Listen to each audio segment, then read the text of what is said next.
మానవుని తరింప చేయడానికి ఒక శాస్త్రం ఏమిటది? అధ్యాత్మ జ్ఞాన నిత్యత్వం. అది సరే, ఎందుకంటే మహాత్ములు మహర్షులు మనం నిర్ణయించారు. కనీసం ఒక చాతుర్మాస్యం అనే ఒక నెపం ఉంటే,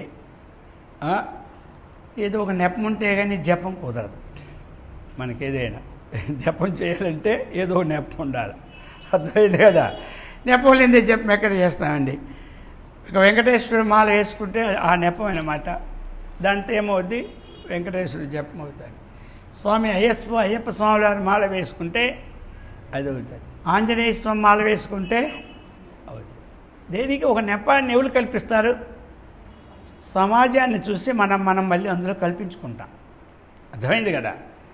మనకి సమాజము ఒకరికొకరు కూడా ఇలా అయితే బాగుంటుంది, దీనివల్ల శ్రేయోదాయకం, మనకి శ్రేయోదాయకం, ఇంట్లో వాళ్ళకి శ్రేయోదాయకం, లోకానికి శ్రేయోదాయకమని అందరం కూడా ఒక్కొక్క మాల వేసుకొని ఆ మాల ద్వారా కన్నా తన స్వరూపాన్ని తెలుసుకుంటూ ఉన్నాం. అర్థమైందా? ఏ మాల వేసుకుంటున్నామో ఆ దేవుడిని ఆ మాల వేసుకున్న అన్నాళ్ళు ఆ దేవుడి కంటే భిన్నము కాదు, తనకంటే ముఖ్యమే ఉన్న వ్యక్తి అని ఆ వ్యక్తిని తన స్వరూప దైవంగా భావించుకుంటున్నావా లేదా? భావించుకుంటాం. ఇప్పుడు స్వామియే శరణమన్నా మాలేసుకున్న తర్వాత ఏమంటాం? స్వామియే శరణం అంటామా? అన్నిసరికి ఏమైపోయింది? అప్పుడు వేరే ఎవరికి మనం అక్కడ కేరళలో ఉన్నటువంటి అయ్యప్ప స్వామిని పెడుతున్నాం, కానీ ఇక్కడ ఎదురుగా ఉన్నటువంటి వాడిని కూడా ఏమంటున్నా? స్వామి శరణం అంటున్నాం. అంటే ఇప్పుడు ఏమర్థమో దానికి వచ్చింది? తన స్వరూపాన్ని తాను గుర్తించి, భగవంతుని గుర్తించి, ఎదుటివాడిని కూడా గుర్తింపు చేస్తున్నది దాని ఫలితం. మాల వేసుకున్న ఆయన స్వామి, పక్కవాడు వేసుకోకపోయినా స్వామియే. కానీ వేసుకోకపోతే ఇతర స్వామిని మనకి రాదు, అది బలం అవుతుంది చక్కగా. అందుకే అనుష్ఠానాన్ని ఎవరు కూడా దూషించకూడదు. ఆ అనుష్ఠానం ఎప్పుడూ కూడా మనం రక్షిస్తుంది. ఏమంటారు? అది ఏ మాల కానివ్వండి, ఎవరు ఏది తీసుకున్నా అది నీరసభావం కాదు, అది చాలా ఉత్తేజకమైన ఉన్నత స్థితికి తీసుకెళ్ళిపోతుంది అన్నమాట.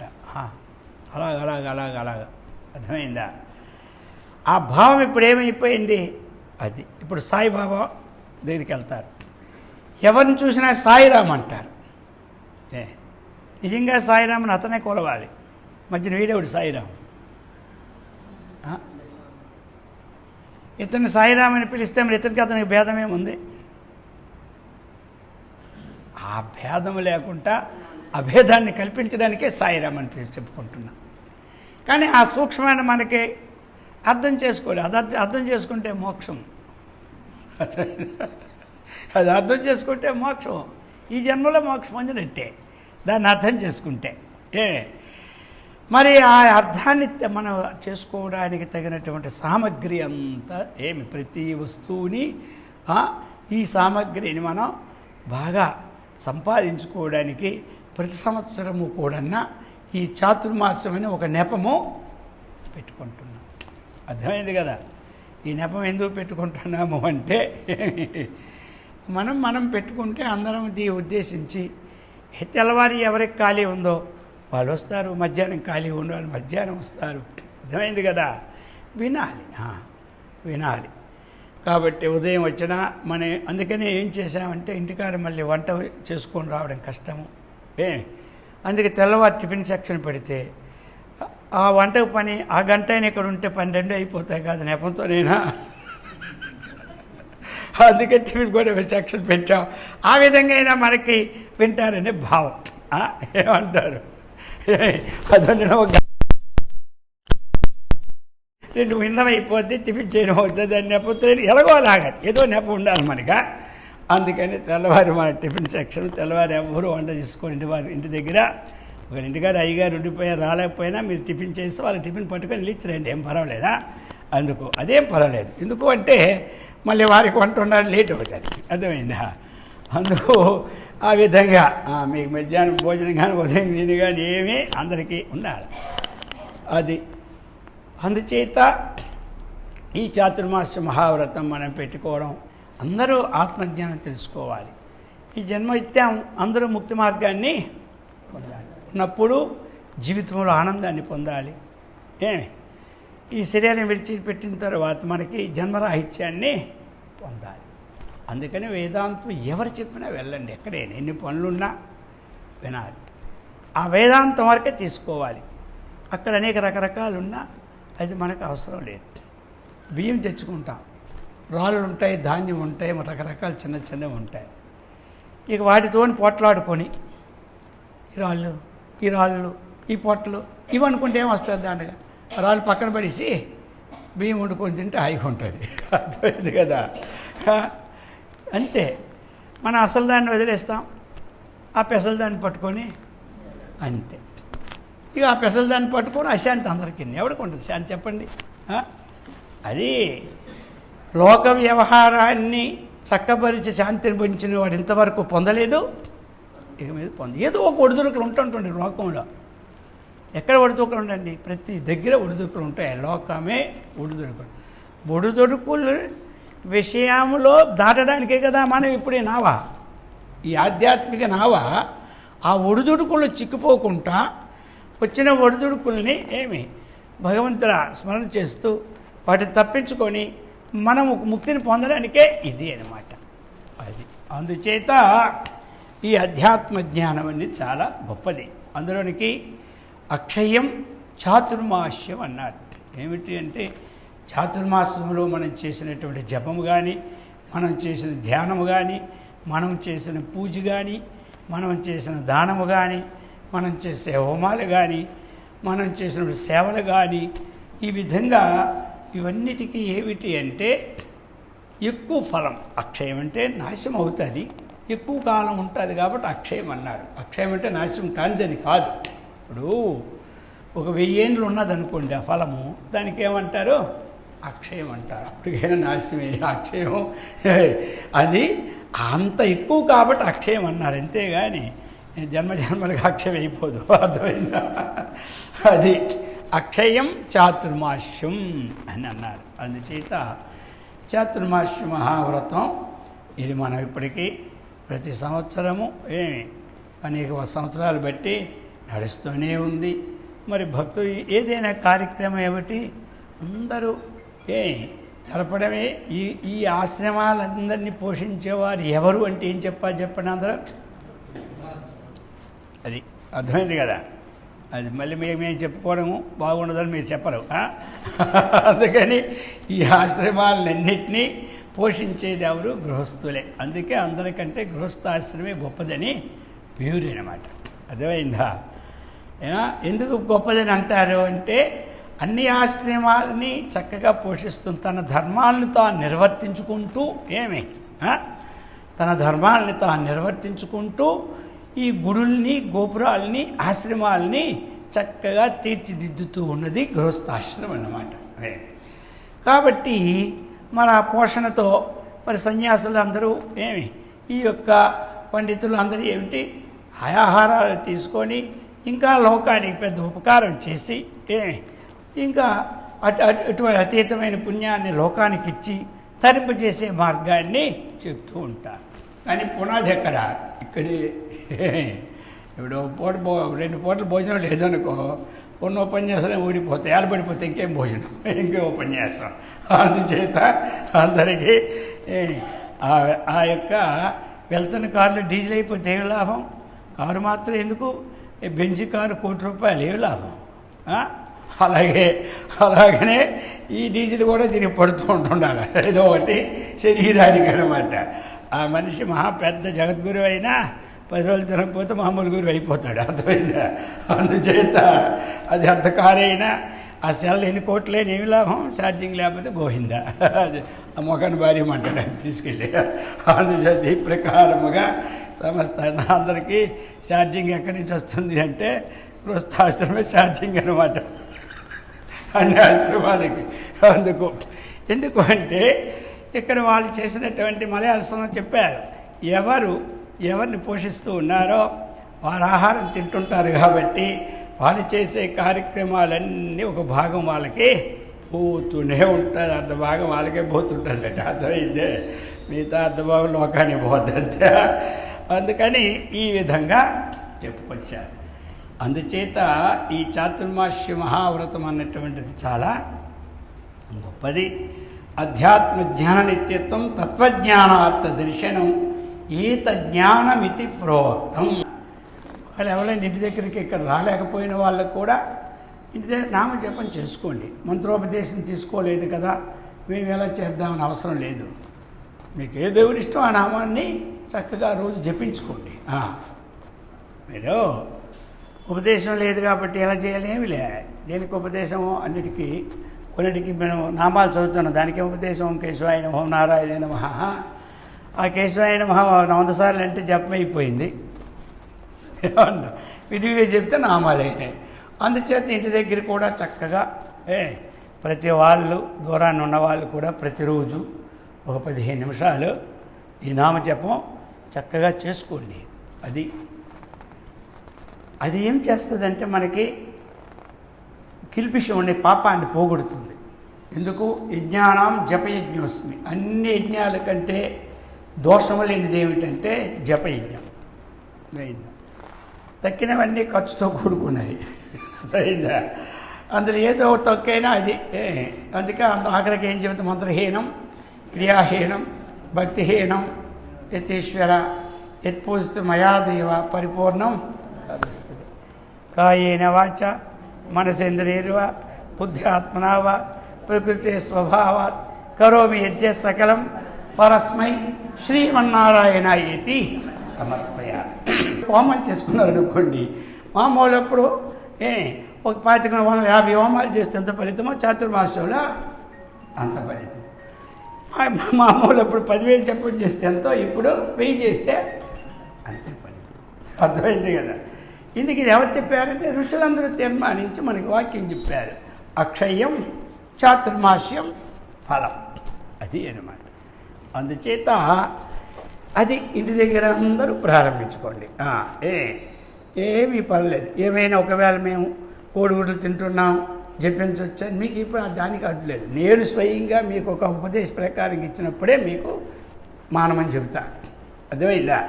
స్వయంగా ఎవరు ఉపదేశం తీసుకొని వాళ్ళకి చక్కగా ఒక శిక్షణ ప్రకారంగా ఒక ఋషి ఛందస్సు ప్రకారం ఇచ్చినప్పుడు అప్పుడు వారికి మాంసాహారం మద్యపానం మానమని.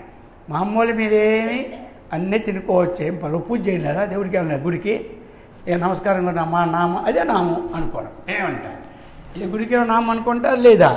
అదే నామం. అందుకే ఈ ప్రకారంగా మనం చేసుకోవాలి జపం. ఎందుకంటే ఒక అనుష్ఠానం రావాలి.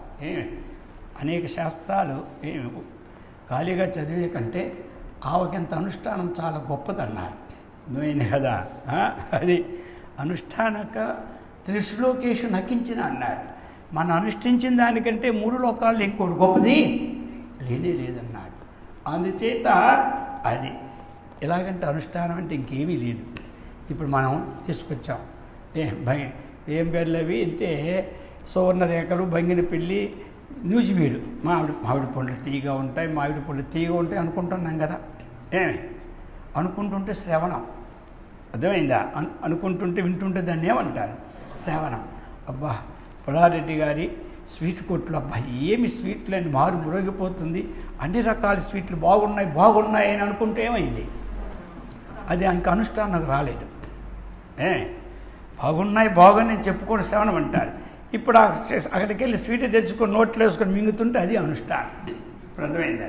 అది అనుష్ఠానమే, దాన్ని అనుష్ఠానం అంటారు. ఇప్పుడు అది అనుష్ఠానం వెళ్ళేసరికి ఏమిటి? రుచి తెలిసిపోయింది.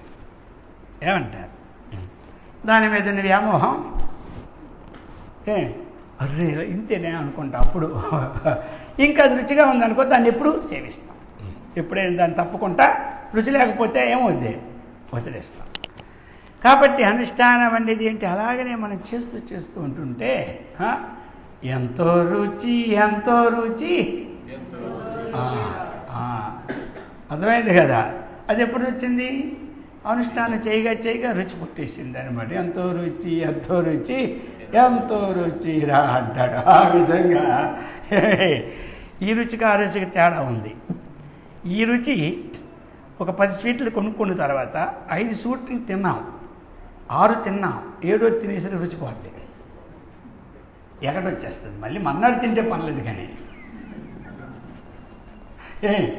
అది ఆ యొక్క భగవన్నామ రుచి.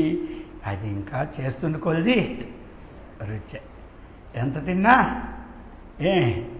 ఆ అమృతం జుర్రమని త్రాగినా తృప్తి లేదు అంటాడు 10వ అధ్యాయంలో. ఎవరు నీ విభూతులన్నీ కూడా ఎంత తాగుతున్నా ఉండదు అంటాడు.